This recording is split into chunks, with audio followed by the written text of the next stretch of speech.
The time is now 6:57 on this Tuesday morning, and here's what you need to know before you go. The city of Duluth has temporarily shut down Central Avenue from Cody Street to Columbia Street so contractors can safely replace lead water service lines. The closure is expected to last through August 14th with a detour posted along Grand Avenue, 59th Avenue West, and 8th Street. The northern Minnesota wildfires are still active this morning due to high winds and low humidity. Fortunately, no new evacuation areas have been announced. During a press briefing yesterday, the Forest Service announced these fires have now burned more than 63,000 acres in northeast Minnesota. That's about 1.5 times the size of Lake Vermilion.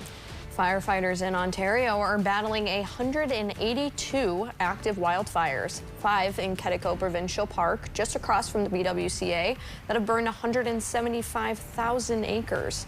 And a fire in Wabakami Provincial Park has burned 787,000 acres.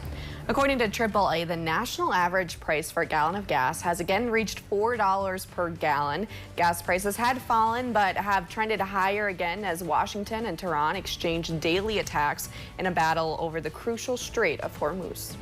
President Donald Trump imposed a new 50% tariff on some Canadian goods. The White House says the tariffs are being made to hold Canada accountable for discrimination against U.S. commerce, particularly cars, alcohol, and dairy products. He's using a 1930 trade law that gives the president the authority to impose tariffs without congressional approval.